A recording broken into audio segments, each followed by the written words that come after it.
Wasn't going to film anything for this video, hence why I'm on my phone, but the Accord has an issue that means it won't pass MOT, and it's that the car does not have one of these. It does not have a catalytic converter attached, and I know that this one's not the best quality as you would have seen from my YouTube videos. However, I'm going to attempt an install to get rid of an engine management light and hopefully get us through MOT. So I've got my tool here. I borrowed a mate's jack because ours are off with the MR2 at the moment. Got my impact, some oxygen sensor sockets. So hopefully, awful camera angle. So hopefully using all of these and a couple of spanners, we'll be able to get this cat on instead of whatever's on the car already.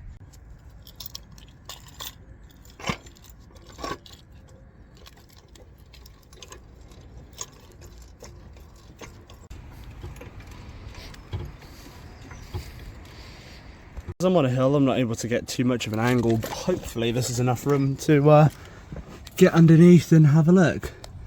So that pipe there is what I'm going to be replacing with a cat, because I believe it's just some sort of resonator or something. Then it goes to straight, and there's a resonator section there, and then all the way to the back where it pretty much almost hits the floor. So let's take this off and see if it's actually a cat or not, or if the cat's blown if it is one. To be honest, I think it'd be easier to take the wheel off, but I don't have too much time, so I think we're just going to try and attack it from what room I have, possibly going from the front. I'll see the best angle, but I'll get the tools out now. This job, I'm only using a couple of tools. One of them, an impact if anything needs persuasion, a box of impact sockets, my normal ratchet. I've just bought some new impact style converters, so I want to use those because I keep breaking them. And then the Catalytic kit comes with these gaskets as well.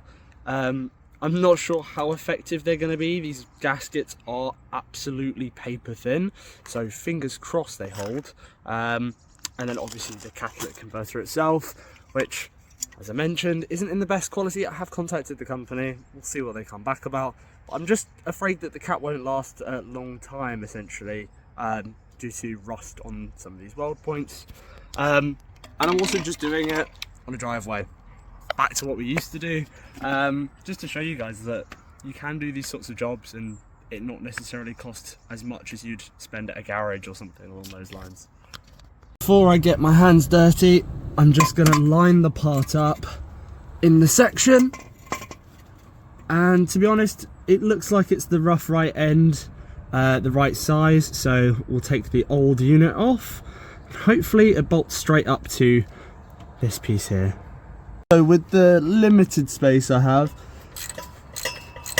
I'm just going to take these bolts off. These are 17mm, however this is an aftermarket or part aftermarket exhaust, so yours might differ on an original Accord Type R or Civic or anything along those lines.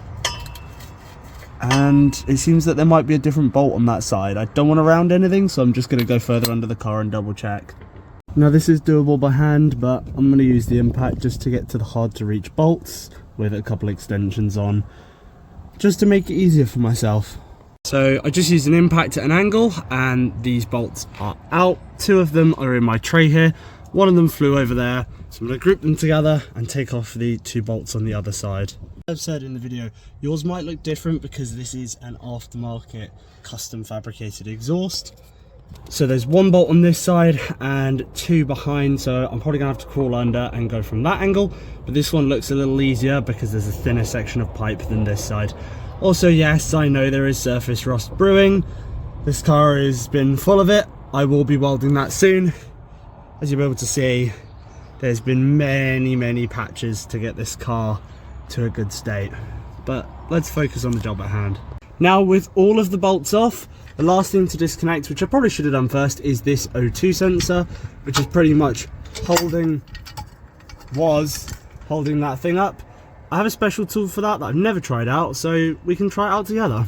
I borrowed this tool from my friend James. Ignore that exhaust hanger I've just found. But essentially, it's a specific exhaust hanger impact slash socket bit. So in theory, this goes on the end of this socket here, or on the end of an impact. It's got an impact area. This goes round the wire, so you don't have to disconnect anything. And it allows you to take the O2 sensor out supposedly easily, considering these things normally burn themselves in. But I did take this one out recently, so fingers crossed I can get it off with this. Essentially, there's enough room for the wire to go in. And then, wow, I can get on there, and then I should be able to, with two hands, probably not on the camera, be able to disconnect it without having any trouble with the wire being in the way, which is better than the last video, if you'll see, where we had to cut a lot off. Genuinely, that came off the easiest I've ever seen before. I did use an impact in the end on the end. I think it's like a 28mm that goes on the back of it, but I would highly recommend this tool because that O2 sensor came out like a dream. So I'm going to give it a clean up and also have a look at what this is. I think it is actually a cat, but whether it's doing anything or not, that is the question. At better angles now, and it does actually look, this is a catalytic converter. So now it's making me wonder, with all the bolts falling out, now it's making me wonder what was wrong with this, because there's still quite a lot of, it's hard to show, there's still quite a lot of material in there. So it's making me wonder if this is actually the culprit or not. But either way, I'm going to put the new cat on just while I've got it, and possibly this has just been degraded over time or isn't as useful, but I'm just hoping it gets rid of my bank one sensor issue, because the sensor's been replaced. The only thing next is the cat, or possibly it's the way the engine's running, so fingers crossed it's not that. I'm just going to compare the parts quick. So there is slight differences on the bottom of the flanges, however it's roughly the same shapes.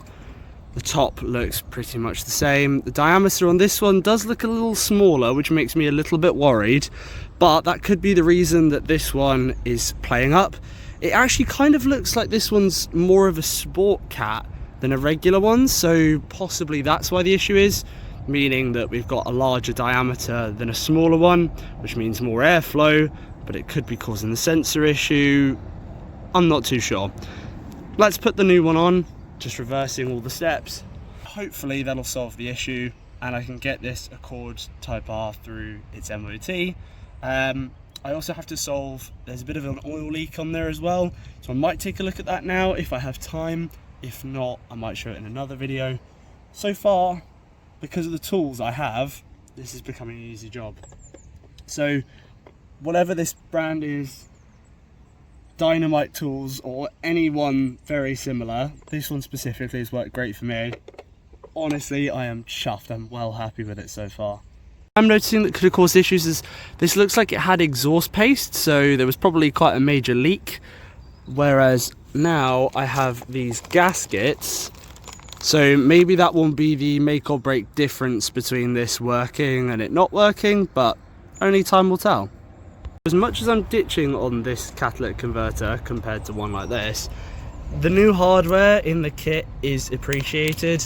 It's not like I spent loads of money on the kit, but putting new hardware compared to whatever's gone on here, whatever Loctite sort of situation, but I'm glad these will be being replaced.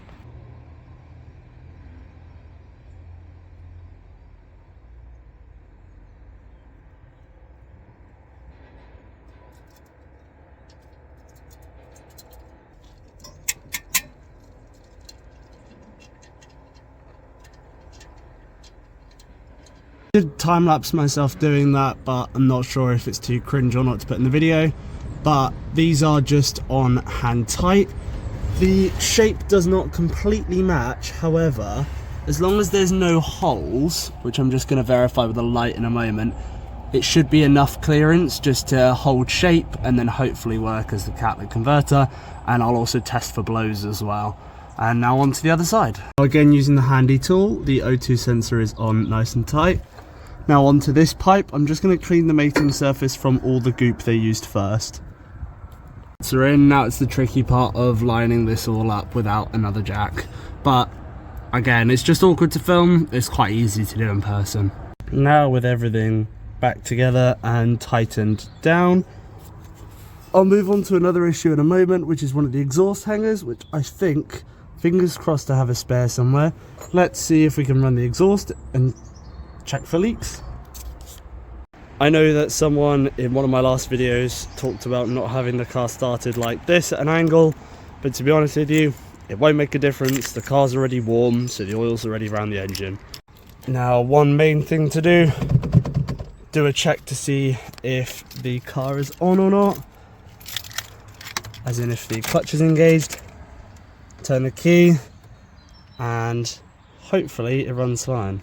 One thing I've immediately noticed is it's a lot quieter. So I imagine that that was a sports cat because it doesn't sound nearly as loud while running idle. Let's check underneath for leaks. One of the main things I've noticed, A, it's a lot quieter, so definitely that would have been a sports cat. Another thing is, thank goodness, it's not leaking from underneath. But we're going to check out the rest of the exhaust because I found one of these hangers, as you would have seen in the back of the video, is absolutely cooked. This thing looks like it's been on here for years. I think in a parts pile for an old project, I may have a brand new one lying around to stop the exhaust from scraping, which has been a big issue for us so far. And that there is the culprit. That is where that was hanging on from, so let's see if we can replace it. But so far, the car is super quiet. It doesn't feel like it's blowing too bad. I'm just going to check the centre section where it's been scraping to make sure there's no hole or anything like that. So far the centre section looks fine, so fingers crossed it's okay. But I'm also realising there is no exhaust hanger on this side from whatever custom job's been done for this exhaust. So explains why it hangs so low and is probably causing an issue. However, it's not an issue to us because we're just going to weld a new one onto there with our new welder. One key thing to mention while I'm doing this is that I'm not going to rev the car at the moment. If I were to rev the car, there is a possibility we would have an issue where the new cat would blow through. We need to wait for all the gaskets and everything to move, sort of heat up, contract in, make sure everything's solid. One thing I will do though to get rid of the engine management light, because I left my OBD port at my friend's house, is disconnect the battery. So before we tackle that exhaust hanger issue, while the car's warming through, I'll show you the battery. For most people, you might not have this luxury, but if you're driving multiple cars like we are all the time, I'd definitely suggest this as a quick and easy mod. But essentially, I'm able to just pull back and disconnect the battery. So if you guys ever have a car that's going to be sat for a while, or you're chopping and changing between vehicles so the battery doesn't die, especially this brand new one, which batteries these days cost a fortune, I definitely suggest getting something like this. And do not worry, this awful fake carbon intake will be coming out the car soon, hopefully to get a nice K&N filter. Just going to leave the battery terminals off for like a few seconds. I normally leave to the count of 5, so we're way past that now. Reconnect, and then hopefully the ECU would have reset and got rid of our code. So let's go look in the vehicle for that now. Now I've checked and the car is in neutral. And the engine management light is gone. However, I won't know till I've taken it on a long journey to see if this has worked or not. So for now, we're left a bit in the dark, but I'll go give it a drive in a moment and see how it's holding up. And if it changes, I'll give you guys an update on the social media. Right, back to my parts bin to see if we have this new hanger.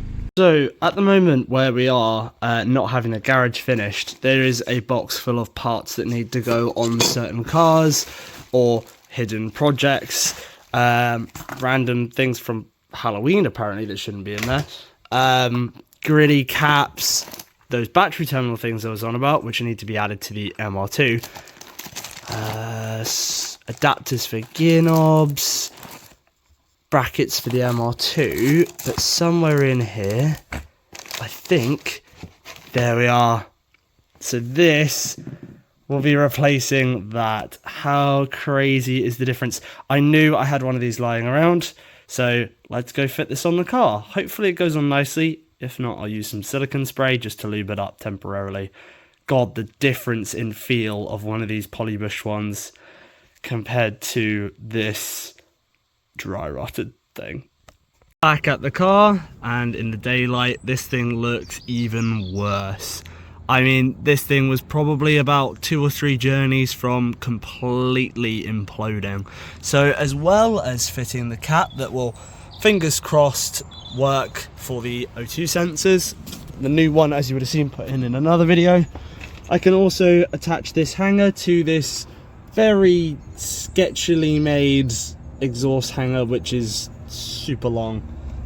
I've never even actually looked at it, to be honest with you, but it looks like they've just taken 2 lengths of pipe and just welded all the way from the other side, which is absolutely crazy, which is why this is hanging so low and has been mashed up. Let's get this on the vehicle. We're squinting because the sun has decided in Britain to finally come out pretty late. That's all for today's episode on the Accord Type R. I've shown you today how to replace a catalytic converter or sports cat, or just replace a section of pipe. Not the hardest job, but just thought I'd show it and take you guys along for the journey. I'm going to take it for a drive, show a couple of clips of that, and then fingers crossed the EML doesn't come back on. EML being engine management light, and I will update you guys on the social media to see if this holds up. If you like the video, go check out a couple of the others. There'll be more on the Accord Type R coming soon, and the ML2, fingers crossed, back on the road soon before next year's big engine swap, so do stay tuned.